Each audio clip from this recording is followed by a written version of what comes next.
Muito bem, alunos, sejam todos bem-vindos, todas bem-vindas a mais uma aula e a última aula da nossa disciplina de Introdução à Economia. Eu sou o professor Ademson Lisboa e vocês estão assistindo essa aula através da Faculdade de Engenharia Florestal da Universidade Federal do Pará, campus Altamira. Peço a todos que fiquem atentos agora aos slides que eu vou passar. Hoje, nessa aula de hoje, nós vamos falar sobre a teoria da produção e custos e sobre conceitos fundamentais de economia. Para darmos início à nossa aula, nós vamos falar aqui da empresa, que é a unidade básica de produção de um sistema econômico. A empresa é que é responsável pela produção, comercialização, de recursos, de fornecimento, tanto de produtos como bens materiais ou prestação de serviço. A empresa ela contrata recursos produtivos, transforma em bens e serviços e coloca à disposição da sociedade ou de outras empresas, através de um produto semi-acabado, que são os produtos intermediários, ou um produto já para o consumidor final, que seria um produto final. Para definirmos o que é produção, esse slide ela fala certinho aí, explica direitinho o que é uma produção. A produção é o processo pelo qual uma empresa transforma os fatores de produção adquiridos em produtos ou serviços para venda no mercado. Se você acompanhar esse pequeno esquema, marcando minha canetinha aqui para explicar melhor para vocês. Se vocês observarem esse processo, vocês vão ver que o processo de uma empresa de produção, ele, em tese, em teoria, ele é um processo simples, Começa como a aquisição de matéria-prima. Depois, essa matéria-prima ela passa por um processo de produção para, enfim, ela ser transformada num produto final ou um produto semi-acabado. Então, nós vamos ver aqui a diferença do que é esse produto acabado, produto semi-acabado. O importante é que vocês entendam que a produção ela é o coração da empresa, o coração da indústria, onde toda a matéria-prima e os insumos é transformado, que é o que vai gerar as receitas para as empresas, que é o que move a economia nos países de economia descentralizada. A produção ela é dividida em dois itens, onde a gente trabalha com produção de bens materiais, que são os bens palpáveis. Podemos citar aí como exemplo os alimentos, remédios e máquinas, e também os bens de serviço, ou seja, a prestação de serviço, que são os bens intangíveis, que são bens não palpáveis, que é nada mais, nada menos do que a prestação de serviço de transporte, lazer, educação e serviços autônomos, como é o caso do cabeleireiro, do jardineiro, do dentista, advogado, médico e etc. E esses elementos, tanto bens materiais quanto serviços, quanto a prestação de serviços, tem um fator, na realidade a economia ela é baseada nesses dois elementos, como bens materiais e na prestação de serviço. Para escolher um processo adequado para uma determinada produção, até mesmo para você escolher que tipo de empresa, indústria você precisa, como posso dizer, a escolha do processo de produção de uma determinada empresa, ela vai depender da eficiência. E aí essa eficiência, nós dividimos ela em dois grandes campos. A eficiência técnica e a eficiência econômica. É como se fosse a questão da viabilidade. Nós temos aqui um grande exemplo na nossa região, que é a usina hidrelétrica de Belo Monte, que antes dela ser construída, ela passou por um estudo de viabilidade técnica e econômica, que é justamente saber se a empresa, se a indústria ou se as condições são adequadas para a implementação desse empreendimento. Primeiramente, nós vamos falar da eficiência técnica, viabilidade técnica. O que seria viabilidade técnica? É a capacidade de produção prevista no projeto. Se vocês leram os relatórios, né, o EIA-RIMA da nossa usina, a usina de Belo Monte, e também algumas reportagens e até mesmo alguns artigos relacionados a essa usina, a eficiência técnica dela ela é abaixo da capacidade a qual ela foi projetada. Então, nós temos aí uma usina com capacidade instalada, é diferente, capacidade instalada e a capacidade de produção, de 11 mil e um pouco mais, de mais de 11 mil megawatts. Mas, segundo alguns estudos, eu não lembro agora para citar para vocês, ela não chega a produzir essa quantidade de energia. Então, nesses casos, considera-se que essa barragem ela teve a eficiência técnica abaixo da que foi planejada. É a mesma coisa de eu abrir um frigorífico com a capacidade técnica de produção de 1.000 abates por dia, mas eu não ter uma clientela, eu não ter o fornecedor adequado para me entregar essas 1.000 cabeças de gado por dia. Que aí, no caso, trabalhando aí de segunda a sexta, levando em consideração só os dias da semana, eu precisaria de 20.000 cabeças de gado por mês.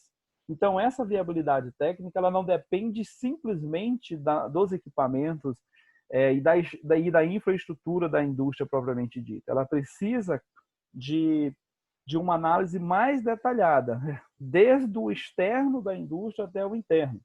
Uma vez eu instalar, por que a gente não tem indústrias na nossa região? Muitas pessoas questionam isso, né? Eu lembro que na década de 90, final da década de 90, de 94 para 97, houve um grande movimento em relação ao Tramo-Oeste, a linha de transmissão para vir até Altamira, porque até então Altamira só era a energia que era gerada para a nossa cidade, era uma energia por geradores, por uma subestação termoelétrica, né, que é por geradores, e aí havia uma possibilidade, né, de quando essa energia do Tramo-Oeste, né, que seria energia vinda de Tucuruí, chegasse aqui, houve uma perspectiva que viria indústrias para a nossa região, o que não aconteceu.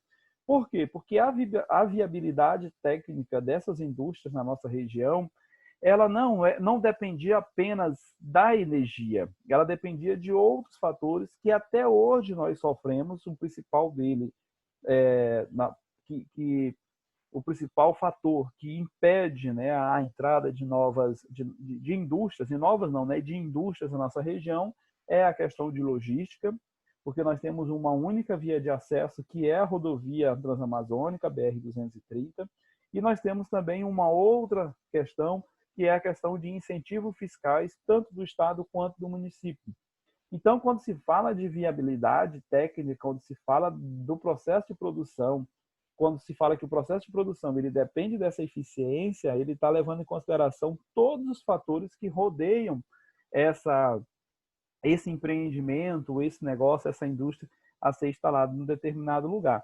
Então, eu não posso simplesmente abrir um negócio, eu posso abrir uma indústria simplesmente porque eu acho que é viável para a região sem essas análises aqui. A outra análise de eficiência é a eficiência econômica. Uma vez eu visto a eficiência técnica de um empreendimento, consequentemente, eu já tenho a viabilidade econômica que anda em paralelo. Por exemplo, vou voltar ao exemplo do frigorífico. Se eu instalo um frigorífico aqui que tem capacidade de abater 1.000 cabeças de gado por dia, eu preciso de fornecedores que consiga abastecer esse frigorífico durante todo o mês com 1.000 cabeças de gado dia.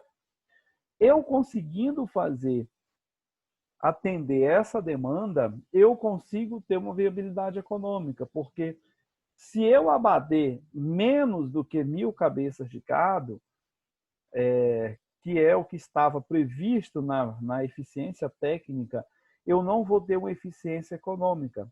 Por que eu digo isso? Porque o material, os custos fixos de um abatimento de, por exemplo, da metade da quantidade de cabeça de gado, 500, é o mesmo custo da capacidade de abate de 1.000 cabeças de gado. Então, quando se fala da eficiência econômica, eu tenho que levar em consideração a manutenção, não só dos empregos, dos encargos, mas também da saúde financeira da empresa e também levar em consideração a economia regional. Então, são dois elementos que devem andar junto, né? Que são duas viabilidades que devem andar junto. Uma, viabilidade técnica, que é a da instalação, né? Ou seja, da parte de infraestrutura, e a outra é da parte econômica. Então, assim, a viabilidade, a eficiência técnica entre os diversos processos produtivos, para se obter determinada quantidade de produto, é mais eficiente tecnicamente aquele que utilizar menores quantidades de fatores de produção. Enquanto na eficiência econômica, o processo produtivo, para obter uma determinada quantidade de produto, ele é mais eficiente economicamente aquele que realizar com menor custo. Então, eu tenho que viabilizar, eu tenho que andar com essas duas viabilidades, com essas duas eficiências juntas. Sobre a teoria do custo de produção. Uma empresa, ela sempre vai procurar obter o máximo de produção com a utilização do mínimo de insumos. Isso é previsto lá na administração científica, quando surgiu a ciência administrativa, que começaram a estudar a produção, até porque a administração ela surgiu da produção de dois engenheiros, né, que foi Frederick Taylor e Henry Fayol, que foram dois caras que trabalharam diretamente com a otimização da produção. E essa teoria, esse fundamento, ele é baseado justamente daí, de que eu preciso produzir o máximo possível com o mínimo possível, com o menor custo possível, né? Então, perseguindo ambos os objetivos, obterá o melhor resultado possível, né, que é lucro, para garantir a remuneração não só dos acionistas, mas a própria empresa ela precisa se manter. Quando nós falamos dessa teoria de custo, nós estamos falando aí das empresas que têm como principal objetivo a obtenção de lucro, né? Isso é comum nas economias descentralizadas, no mundo capitalista, e todas as empresas elas trabalham em função disso, tá? Com exceção, é claro, das empresas sem fins lucrativos, tá bom? Então, a teoria de custos ela fala sobre isso, produzir o máximo com o mínimo de insumos possível. E aí tem um cálculozinho que é feito, né, que é uma fórmula bem simples sobre os custos totais da produção, representada aqui pela sigla CT, né? E os custos totais de produção de uma empresa no curto prazo podem ser classificados em dois, que são os custos fixos e os custos variáveis. Portanto, nós temos aí custos totais é igual aos custos fixos e aos custos variáveis. O que é o custo fixo e o que é o custo variável? Nós vamos já explicar essa situação através desse gráfico aqui. Então, de uma forma bem mais simplificada, então nós temos aqui, ó, na primeira linha, que é a linha azul, nós temos os custos totais, certo? Nessa segunda linha, nós temos os custos variáveis. Então, imediatamente, você já conseguiu enxergar que os custos variáveis, eles estão intimamente ligados com a produção. Quanto mais eu produzo, mais os custos variáveis vão ser maior, certo? Em contrapartida, nós temos aqui nessa linha reta os custos fixos. O próprio nome já está dizendo. Então, se eu tenho aqui uma determinada quantidade, ou seja, aqui, ó, essa linha aqui, ela segue a quantidade produzida e aqui os custos totais. Então, à medida que eu vou aumentando a minha quantidade de produção, o meu custo variável ele também vai aumentando juntamente com o meu custo total. Porém, o custo fixo ele se mantém. E o que seria os custos fixos, professor? Muito simples. O que seriam os custos fixos? Seria aluguel, seria energia, seria mão de obra, né? Porque, ver se vocês concordam comigo, eu trabalhando ou não, eu preciso pagar a mão de obra, certo? Então, isso daqui são os custos fixos, ou seja, eu produzindo ou não, isso aqui não vai parar. Ele vai continuar, ele vai continuar subindo, ou melhor, ele vai continuar sendo cobrado, certo? Já os custos variados, não. Os custos variados, eles seguem o custo total, porque os custos variados é o quê? É a matéria-prima, são os insumos, né?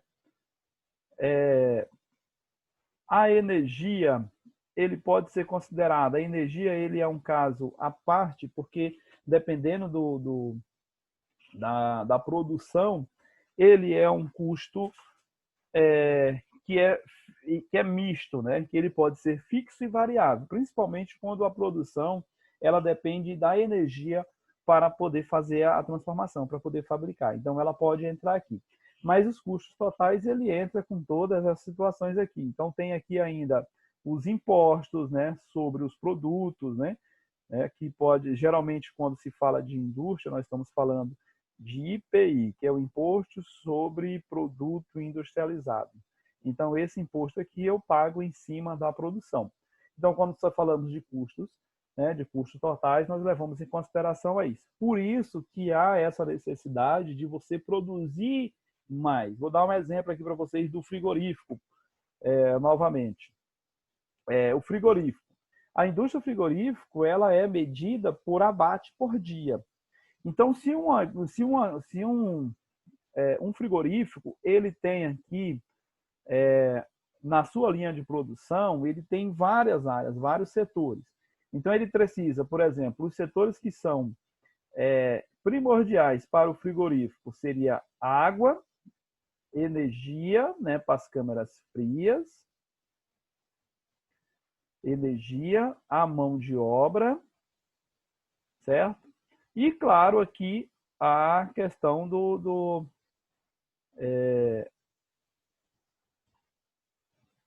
colocar aqui produto de limpeza, tá?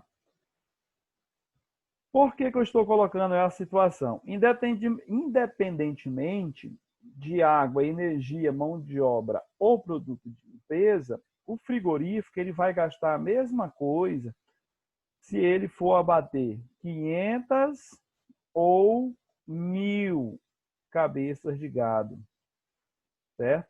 Isso significa o quê? Que a minha eficiência técnica ela está instalada, mas a minha eficiência econômica ela não vai chegar. Por quê? Porque eu não vou atingir o que foi planejado, o que foi projetado na minha eficiência técnica. Então, por isso que muitas empresas, diante de uma crise, eles têm aquele hábito de dar, por exemplo, férias coletivas. Porque é mais barato para as empresas dar férias coletivas para os seus funcionários do que produzir pouco. Então, por exemplo, uma montadora que tem uma capacidade aí de fabricar 15, 20 carros por dia, ele não pode abrir a indústria para fabricar apenas 2 ou 3 carros por dia, porque isso não compensa, porque ele vai gastar a mesma quantidade de energia, a mesma quantidade de mão de obra. No caso do frigorífico aqui, ele vai gastar a quantidade de água, ou seja, os 18 mil litros, né, que é mais ou menos uma média. Eu trabalhei no frigorífico, era mais ou menos isso. Não, 18 não, 28. Os 28 mil litros de água, ele ia ser utilizado tanto para abater 500 cabeças quanto 1.000. Então, eles tinham números mínimo lá. Então, por exemplo, eles tinham lá 70% da produção, que era 700 cabeças de gado. Abaixo de 700 não compensava fazer o abate devido à questão dos custos fixos. Uma outra exemplo é a indústria madeireira, que é a área de vocês. A indústria madeireira, ela se baseia na produção de metro cúbico por hectare. Só que para fazer essa medida de viabilidade econômica e viabilidade técnica, ou seja, a eficiência, né, vamos falar o termo correto, a eficiência técnica e a eficiência econômica não é simplesmente eu chegar em uma determinada área e ver, eu vou tirar aqui 15 metros cúbicos por hectare, vou tirar 20 metros cúbicos por hectare, porque tem a madeira suficiente. No caso da indústria madeireira, existem inúmeros critérios que devem ser levados em consideração. Então, vocês têm que ver se a madeira que está dentro daquela determinada área, ela está adequada para o corte, ela está no tamanho correto, se ela está adequada para a comercialização, ou seja, todos os critérios da indústria, que vocês sabem mais do que eu, se a madeira está oca ou tem alguma deformidade, né? Se vai ter madeiras remanescentes, no caso de um projeto do manejo correto da floresta, ela tem que haver a sustentabilidade, ela tem que ser sustentável, ou seja, eu não posso simplesmente tirar todas as madeiras daquele setor, eu preciso saber quantas madeiras realmente eu preciso derrubar, se a queda dela, ou seja, até o cálculo da queda, para saber se eu não vou fazer um estrago maior, né? Por que eu tenho que verificar tudo isso? Porque o mesmo maquinário que você vai utilizar, a mesma mão de obra que você vai utilizar para fazer a extração de uma determinada área de madeira, ela vai ser tanto para uma, duas ou três tolas, como para 10, 15, 20 tolas. Então, é necessário fazer essa análise, para saber se a eficiência técnica é capaz de fazer aquela derrubada, aquela extração de forma adequada, e se há eficiência econômica, se realmente vai compensar fazer aquela derrubada, aquela extração.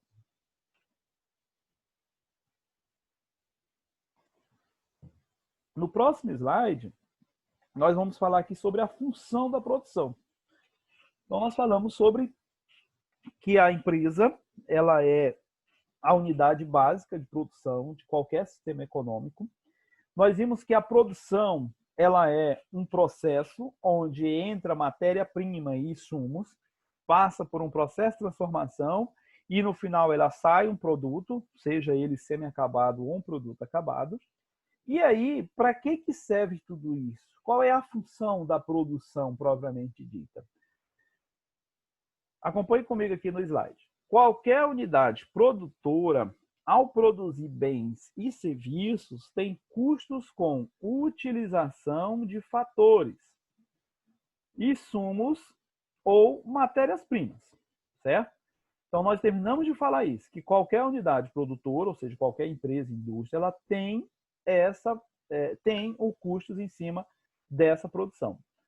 Ao vender esses bens ou serviços, a empresa vai ter o quê? Uma receita. Não significa que essa receita aqui é lucro, certo? Na economia, a receita ela tem outra definição.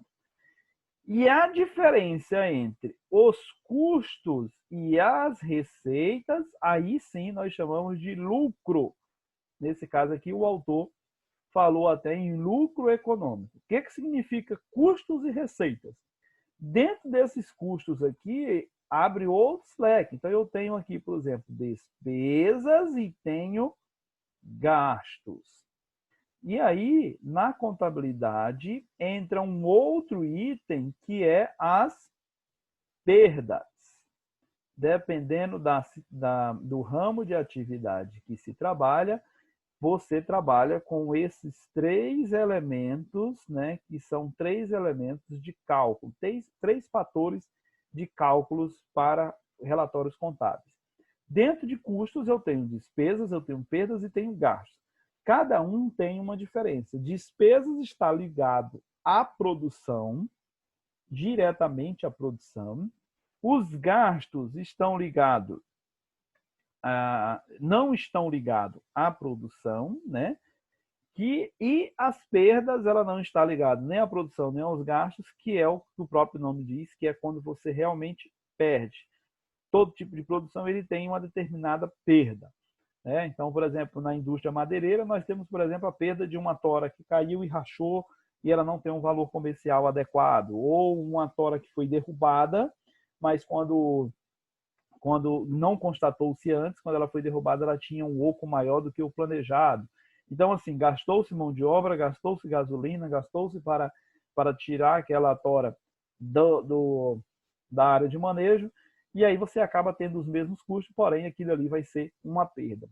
Resumidamente, a função da produção é a relação das quantidades fixas e variáveis de fatores que são utilizados no decorrer do processo produtivo. Então, a função da produção, ela faz essa relação entre o que é custo fixo, entre o que é custos variáveis, e juntando esses custos físicos, esses custos fixos e esses custos variáveis, diminuindo com o custo total da produção, é onde eu vou chegar na questão do lucro econômico, que é o objetivo de qualquer empresa em um modelo econômico descentralizado. Em resumo, a teoria de produção e dos custos de produção é de fundamental importância para a administração de empresas, independentemente do ramo de atividade, e para o produtor no mercado. Essa teoria permite analisar a formação de custos de bens e serviços, cujo valor final vai viabilizar ou inviabilizar, né? Inviabiliza ou viabiliza a permanência do produtor no mercado. Então, é essa análise de eficiência técnica e econômica que as empresas precisam fazer. Provavelmente, vocês terão a disciplina de viabilidade econômica, que vai justamente ver se é possível, né, o manejo de uma determinada área ou não. Falado, então, sobre produção, a função da produção e o que é a empresa, nós vamos agora para os conceitos fundamentais da área de economia, que é de suma importância para que você possa saber quais são os índices que são medidos e como a economia ela é composta. A primeira dúvida, né, o primeiro questionamento que surge é justamente sobre isso. É desenvolvimento ou é crescimento econômico? O que quer dizer isso daqui? Muito simples. O desenvolvimento é um processo, né, de mudança estrutural de longo prazo, certo? Num sistema econômico. Quando se fala de longo prazo, gente, nós estamos falando acima de 12 meses, ou seja, acima de um ano. Enquanto o crescimento é quanto a população obtém melhorias padrão de vida ou participa dos resultados em curto prazo. Como é que eu faço para medir isso? Simples. Quando se fala de desenvolvimento econômico, isso é medido ano após ano. Então, 1 ano, 2 anos, 3 anos, 10 anos, uma década, né, 2 décadas e assim por diante. O crescimento, ele é algo mais a curto prazo, são dependendo até de períodos sazonais. Por exemplo, agora nós temos uma estimativa aí que a economia vai aumentar, na realidade vai ter um crescimento, mas esse crescimento que estamos falando na economia é um crescimento a curto prazo, é dentro do exercício 2020. Então, mês de novembro e mês de dezembro, que é um mês que antecede as festas de finais de ano, ele vai acontecer o quê? Ele vai ter um crescimento referente ao quê? Aos outros meses que foram meses de recolhimento, né, de reclusão social, que foi o mês de pandemia. Então, de maio para cá, de maio até setembro, até agosto, nós tivemos um período de recessão absurdo, onde várias pessoas perderam o emprego, nós chegamos aí à faixa de mais de 20 milhões de desempregados, nós chegamos aí à faixa de 150 mil pessoas que morreram por complicação da Covid-19. Então, nós temos inúmeras situações que a curto prazo elas vão melhorar. Por que ela melhora? Porque esse cálculo ele é feito relacionado em relação de um mês anterior, de um período anterior. Então, geralmente, dentro do mesmo exercício, a gente fala, balança comercial, no mês tal, fechou em alta, fechou em queda. Por quê? Porque essa comparação é feita relacionado a períodos anteriores do ano corrente. Quando se fala de desenvolvimento, aí a gente já começa a trabalhar ele a longo prazo, né? Então, quando se fala de desenvolvimento econômico, nós estamos falando aí de um prazo aí de 1 ano, 5 anos, 10 anos, né? Através de várias situações. E aí, nós temos várias influências, né? Em relação a isso. Mas, simplificando, o crescimento econômico ele é um fator quantitativo, ou seja, de quantidade ali a curto prazo, enquanto o desenvolvimento econômico é um fator qualitativo, tá? De qualidade de vida, de qualidade de acesso, de qualidade social, ou seja, de inúmeros índices que nós vamos ver agora nesse momento. Vamos comigo aqui no próximo slide. E alguns fatores, eles influenciam, né, o desenvolvimento econômico. Então, por exemplo, um dos primeiros fatores é a qualidade e a quantidade de recursos disponíveis. Quando nós falamos de qualidade e quantidade de recursos produtivos disponíveis, nós estamos falando aí de recursos naturais, né, petróleo, minério, madeira, pecuária, agricultura, né? Mão de obra, se é uma mão de obra qualificada ou não, tecnologia. Então, tudo isso influencia o desenvolvimento econômico de um determinado país, de uma determinada nação. Uma outra coisa que influencia também o desenvolvimento econômico são as condições políticas e sociais, né? Que é a estabilidade política e institucional.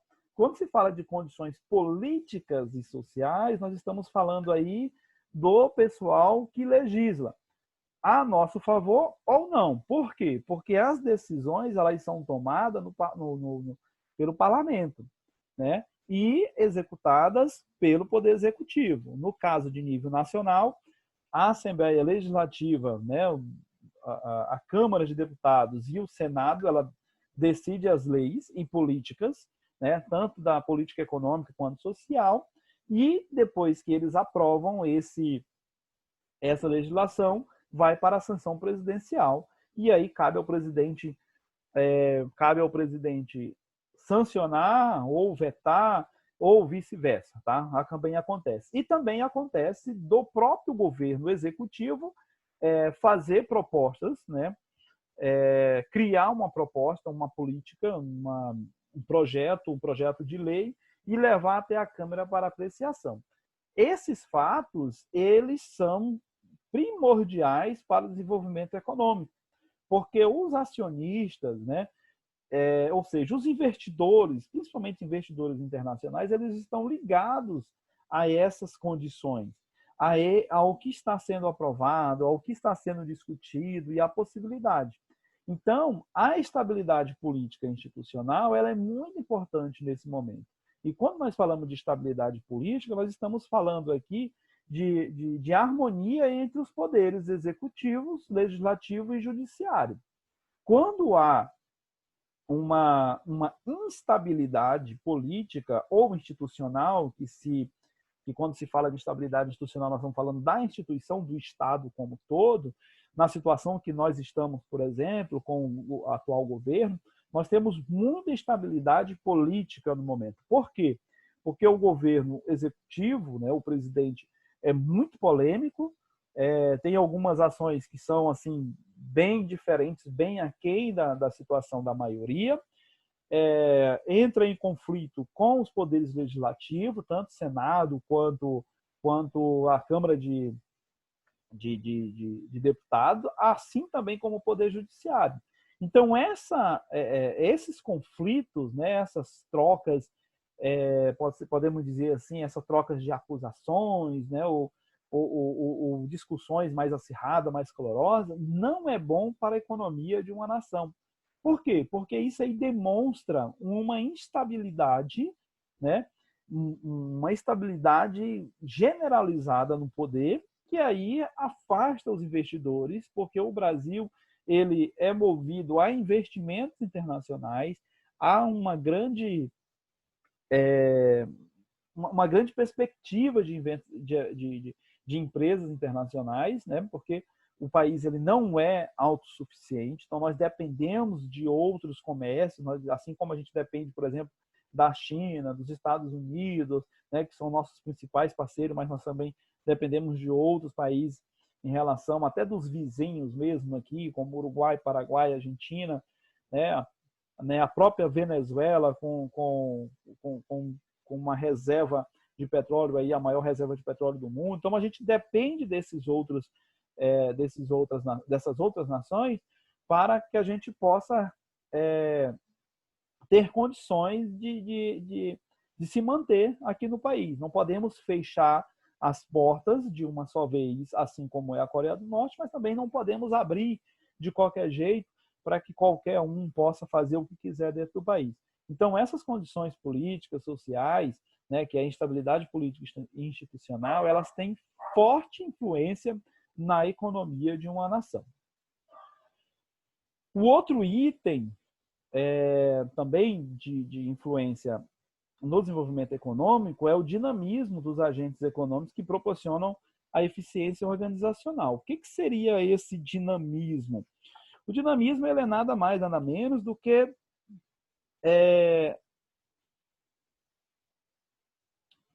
as estruturas, né, do que a estrutura das organizações se estimulam ao funcionamento das atividades produtivas, né, possuir dinâmicas e agilidade no seu processo. Ou seja, há uma possibilidade que mais unidades produtivas surjam no mercado. O que é a unidade produtiva? Uma empresa, aumentando os níveis de emprego, né, de qualidade de vida, dando opções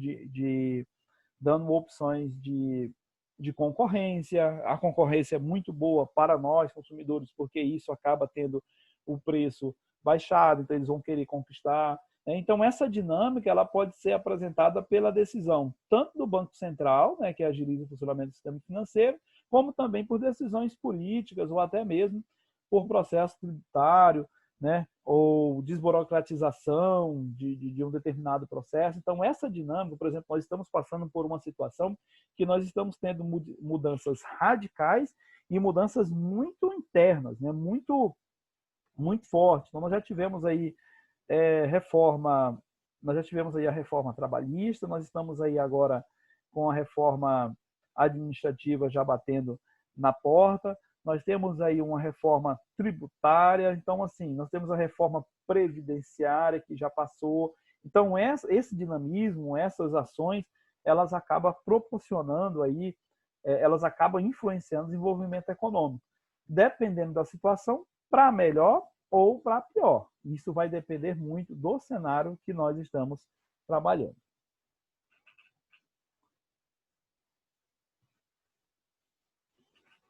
No próximo slide, nós vamos falar aqui das consequências do desenvolvimento, né? Ou seja, como essa influência, como é que acontece essas questões. Então, por exemplo, a primeira consequência do desenvolvimento aí, por exemplo, são as campanhas presidenciais, né? Ou seja, a proposta de governo, antes mesmo de um governo assumir, ele tem aí o poder de criar uma política que seja atrativa para grandes investidores, tá? Então, às vezes, por uma questão da própria Constituição do Brasil, pelo multipartidarismo, nós temos aí inúmeras propostas de governos, né, inúmeras ideias, né, que são jogadas ali no período das campanhas. E essas campanhas, principalmente as campanhas presidenciais, que são as campanhas que saem da fronteira do Brasil, né, porque tem a questão do relacionamento, tem a questão do relacionamento internacional, né? Então, essas campanhas, nesse período de campanha, geralmente há uma estagnação da economia de qualquer país. Não há uma decisão assim acertada. Então, quem já está dentro do país se mantém ali sem muitos investimentos e quem está fora não quer entrar. Por quê? Porque é um momento de indecisão. Você não sabe quem é o governo que vai entrar. Porque as propostas elas são distintas. Então, é por isso que é importante, é importante as campanhas para vocês conhecerem, para saber que rumo a nação ela vai tomar.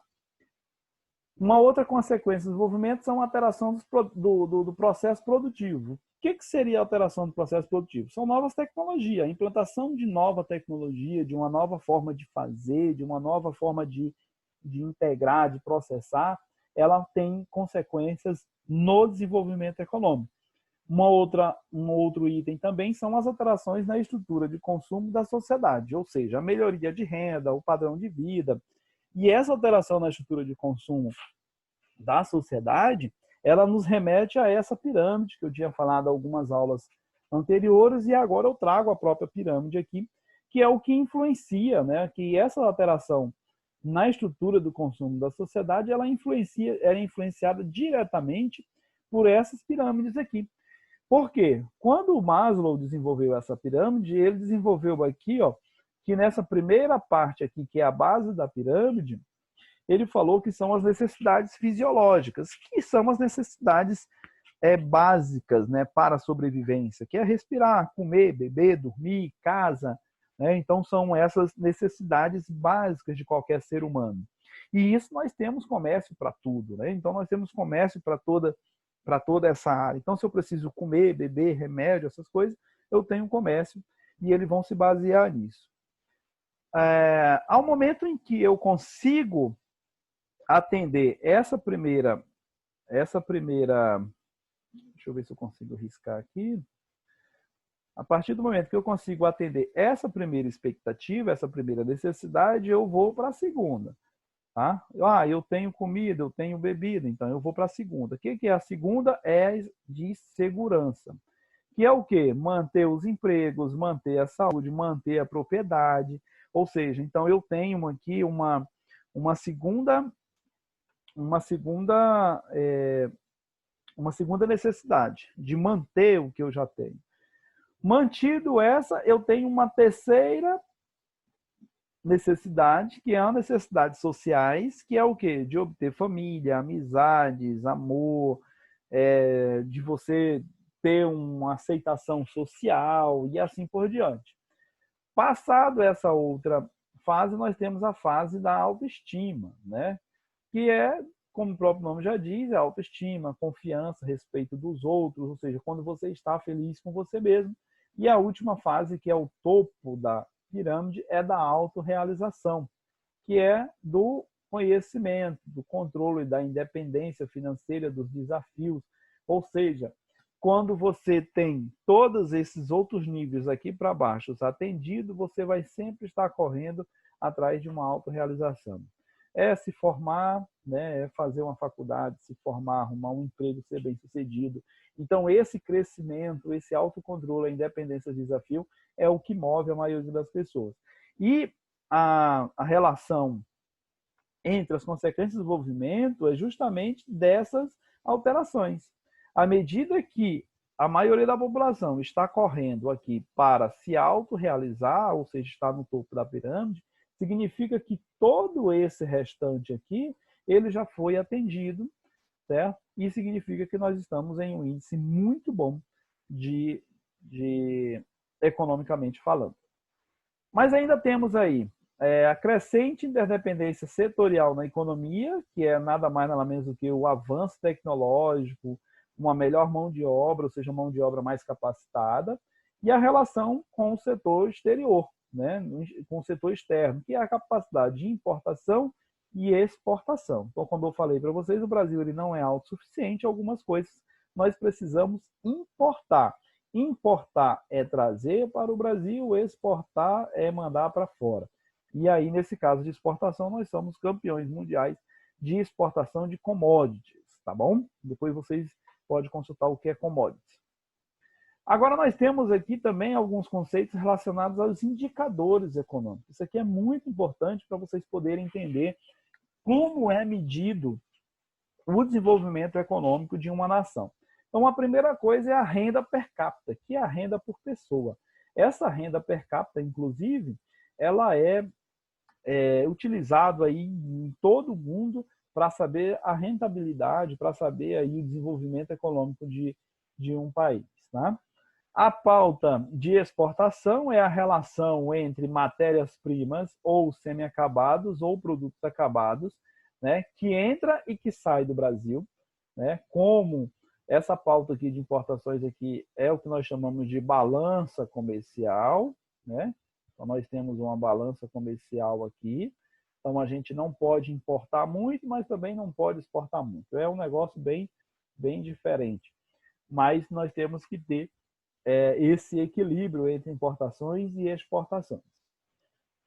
O outro indicador é estrutura de produção e emprego, né, que é o uso de tecnologia, mão de obra qualificada, exploração de atividades primárias, secundárias e terciárias. Nós já vimos na aula passada o que são essa exploração dessas atividades. Então, esse indicador também mede justamente essa estrutura, que é justamente para saber como é que está a qualidade de produção e como está a geração de emprego. Já os indicadores demográficos. Os indicadores demográficos, nós estamos trabalhando aí, por exemplo, taxa de crescimento demográfico. É nada mais, nada menos do que a quantidade da população. Se eu não me engano, hoje nós estamos com 221 milhões de habitantes no Brasil.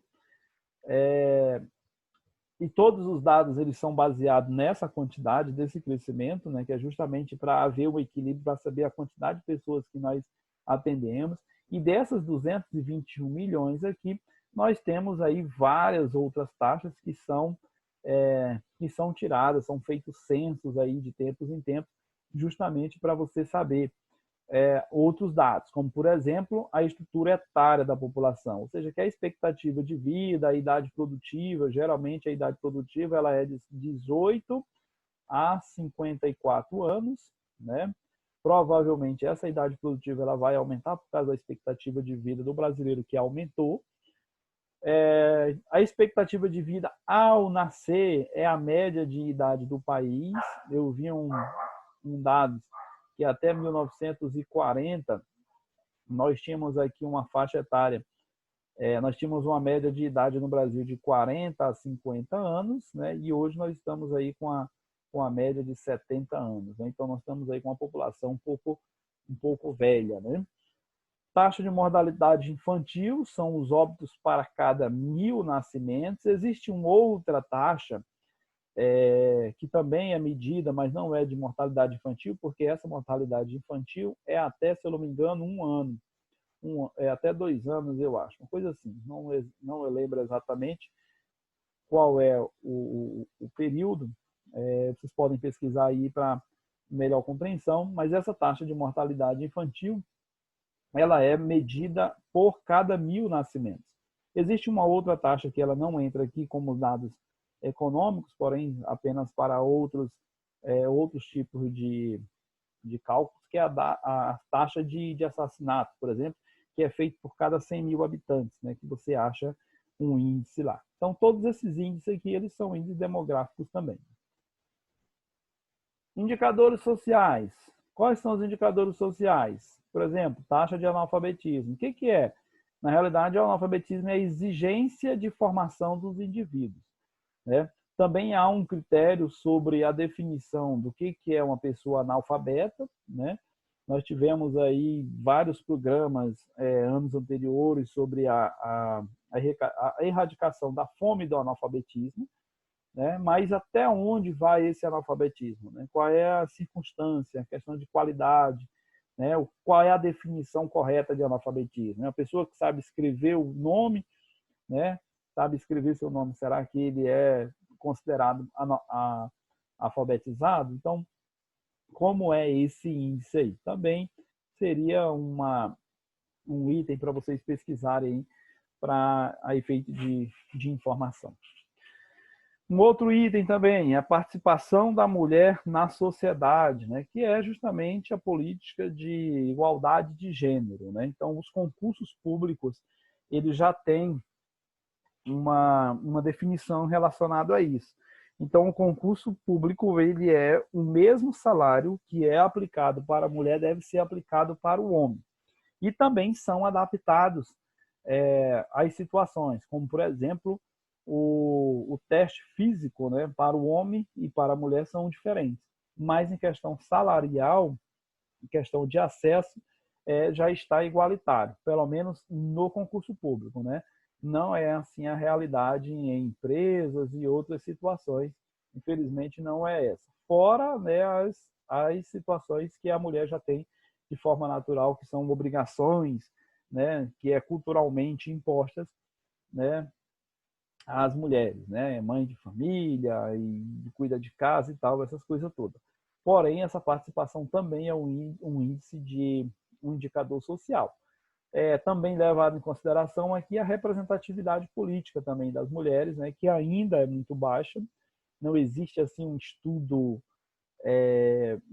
estudo conclusivo, né, por que ainda tem essa baixa participação das mulheres na política. Talvez por uma questão de perfil, né?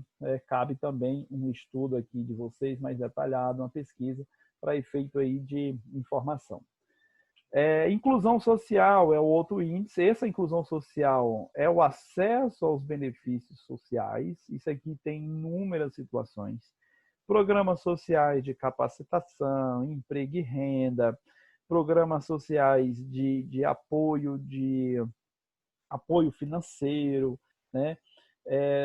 Também de apoio psicológico. Então, assim, existem inúmeras situações aqui também em relação à inclusão social. São vários critérios que são levados em consideração.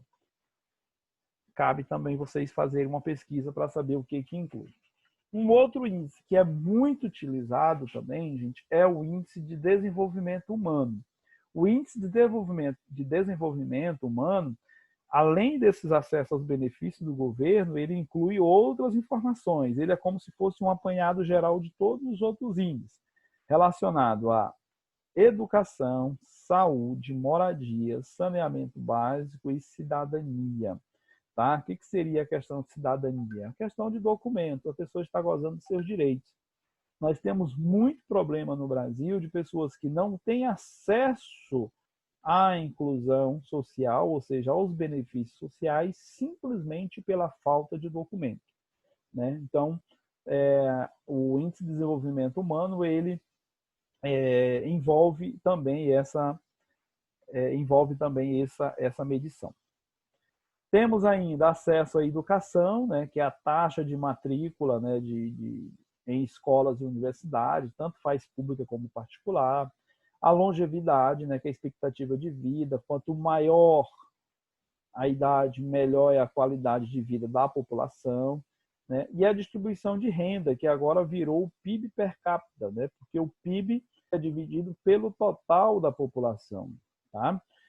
Não significa, gente, que esse PIB aqui ele chega para todos, tá? Na realidade, isso aqui são índices, tá?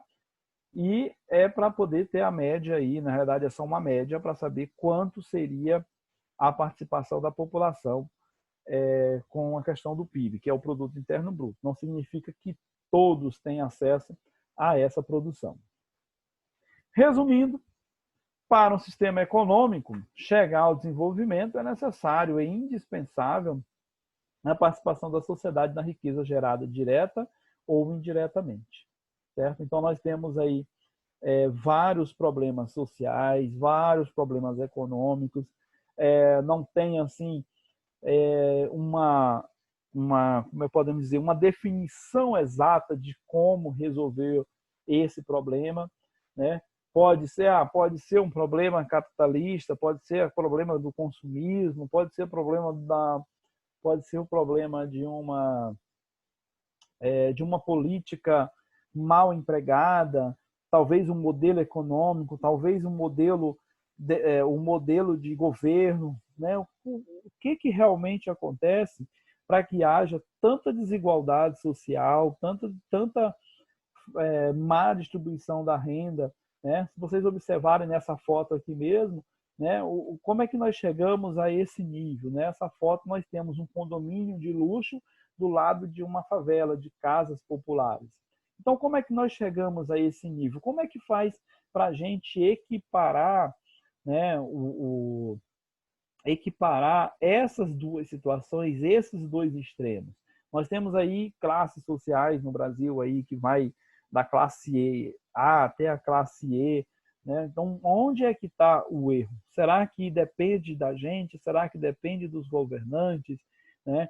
Então, quando se fala de economia, nós estamos falando de inúmeros índices, mas também nós estamos falando, como nós falamos no meio da disciplina, sobre a questão do empreendedorismo, porque a economia ela é movida principalmente pelo comportamento humano, pelo comportamento dos consumidores. Então, existem pessoas que concordam, existem pessoas que discordam, existem pessoas que apoiam e pessoas que não apoiam o governo, ou o modelo de governo, ou o modelo econômico. O certo é que nós somos refém, né, de uma ideologia, né, de um capitalismo onde prevalece aí a lei do mais forte, a lei daquele que realmente a lei daquela ambição. Estamos aí com um problema, se é que se pode dizer que isso é um problema, mas estamos aí com uma situação em que a maioria da riqueza do país está na mão de pouquíssimos, né, de mínimas pessoas, enquanto a maioria da população vive aí numa situação bem crítica, inclusive em situações abaixo da linha da pobreza, em situações de miséria. Então, a economia ela é uma ciência social que que estuda todo esse comportamento, aonde o ser humano emprega o seu investimento, o seu dinheiro, né, em momentos de escassez ou em momentos de fartura. Tá certo? Então, nós encerramos a nossa aula. Essa é a 6ª aula da disciplina de Introdução Administrativa da Faculdade de Engenharia Florestal da UFPA Campus Altamira. Eu sou o professor Ademson e, para finalizar a nossa disciplina, nesta última aula, eu deixo uma atividade para vocês, que é para vocês fazer a leitura da Economia Extrativa Mineral da Amazônia Paraense, Indústria Motriz ou Economia de Enclave. Faça um resumo de até 2 laudas e anexe um arquivo em PDF lá no SIGA, que eu vou estar corrigindo assim que possível e atribuindo a nota para vocês, tá? Então eu desejo a todos sucesso, fique com Deus e bons estudos a todos.